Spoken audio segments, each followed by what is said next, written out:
Assalamualaikum warahmatullahi wabarakatuh. Kita lanjutkan mengupas 200 pertanyaan anak tentang Tuhan yang menurut kami ya ini sangat penting karena zaman sekarang penanaman akidah sungguh sangat krusial sekali. Kalau tidak kita mulai dari rumah, dari orang tua terutama, dapat kita saksikan berbagai macam hal-hal negatif yang timbul pada anak-anak kita. Dan dari semua hal itu tentu Bapak Ibu semuanya sepakat ya bahwa yang paling kita cemaskan adalah tentang agama, tentang akidah anak-anak kita. Daripada itu melalui buku dan e-book 200 pertanyaan anak tentang Tuhan, kita usahakan bisa menanamkan akidah sejak kecil, yang tulisan ini berfungsi ganda, yang pastinya tentu menjawab berbagai macam pertanyaan anak tentang Tuhan. Yang 200 ini sudah saya masukkan berbagai macam tipe anak. Anak polos, anak pintar, anak jenius, bahkan level up dari itu semampu saya sudah saya masukkan. Kemudian pertanyaan ini juga bisa kita jadikan sebagai sarana untuk memberikan dari kita orang tua atau sebagai guidance ya, alat untuk membimbing anak-anak kita. Jadi bertanya atau tidak, ayah, ibu, guru juga termasuk, pembimbing juga termasuk, sangat bisa memakai tulisan ini. Jadi kita lanjut sekarang di poin 4. Kemarin itu poin 3, satu video sepertinya kalau bisa ya 2 poin lah, tapi kalau memang cukupnya satu, ya satu aja nggak apa-apa. Sekarang nomor 4. Pertanyaannya, ini namanya anak-anak kan, pertanyaannya begini. Allah itu kayak siapa? Kayak kakek, kayak nenek, atau kayak guru, atau seperti ayah, atau seperti ibu, atau anak kecil seperti aku? Ini di poin nomor 4. Jadi poin nomor 4 ini kan masih anak polos ya gitu ya. Dia bisa anak TK lah kemungkinan yang bertanya seperti ini. Di asumsi dia anak itu, ya Allah ini udah kayak orang gitu ya.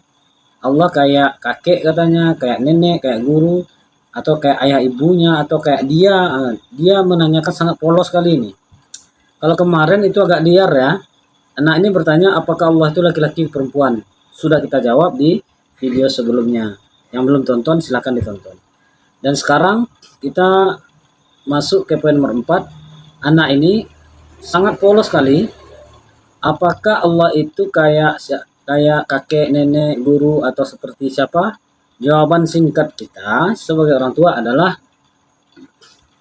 Allah tidak seperti kakek, nenek, guru, ayah, atau ayah dan ibu, atau seperti anak kecil, yang semuanya itu adalah makhluk yang mempunyai tubuh, umur, dan batas.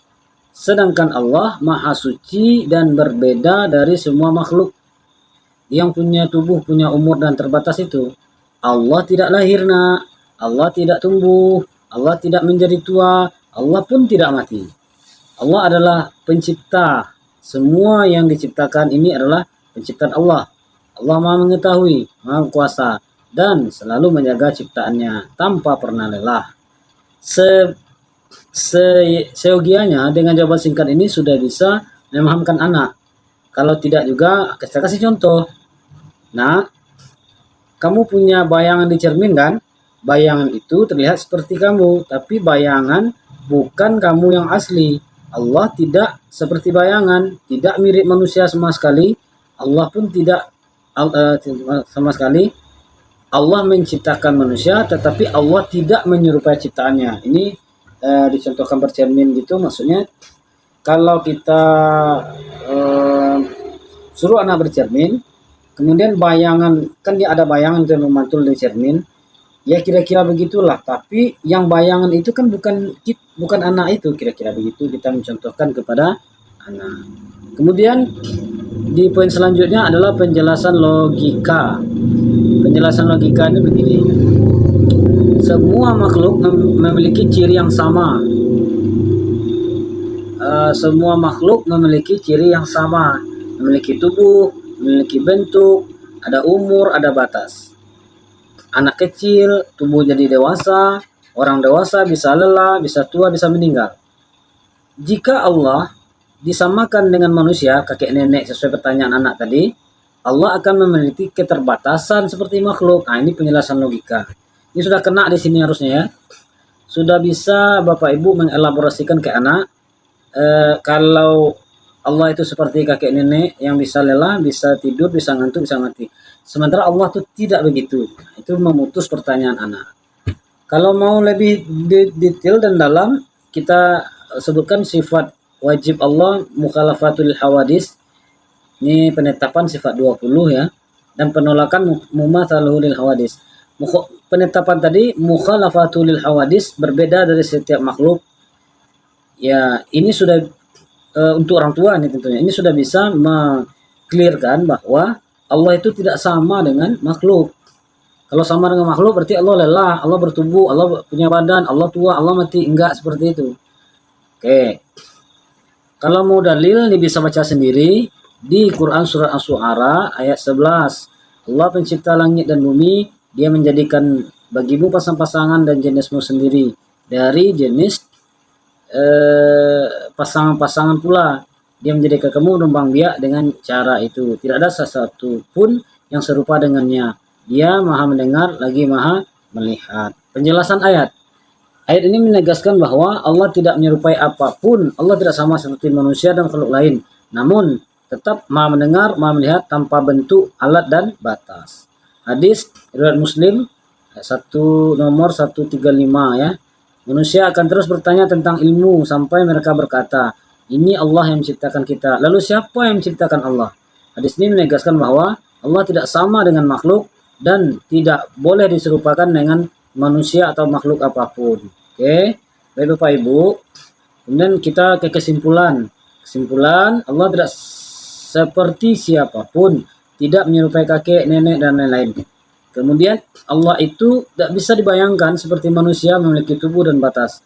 Allah itu maha suci, maha sempurna dari semua itu. Allah ada, Allah esa, Allah maha sempurna. Dengan pemahaman ini, orang tua dan guru dapat membimbing anak mengenal Allah dengan benar dan menjaga akidahnya tetap lurus sejak dini. Baik, itu satu poin ya Bapak Ibu. Kita punya 200 pertanyaan.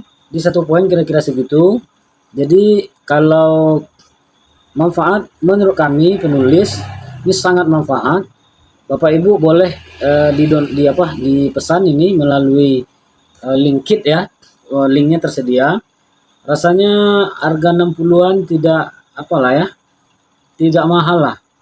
Dengan manfaat yang diberikan oleh 200 pertanyaan anak tentang Tuhan ini. Ini sudah bisa bagi Bapak Ibu untuk menjadi pembimbing. Kalau nanti manakala buku fisiknya sudah ada juga bisa nanti pesan buku fisiknya. Nah, kalau yang mau lewat e-book ini linknya juga sudah tersedia. Bisa lewat Linkit, bisa lewat WA ya. Nanti kita kirimkan melalui email ya atau melalui Drive nanti bisa juga.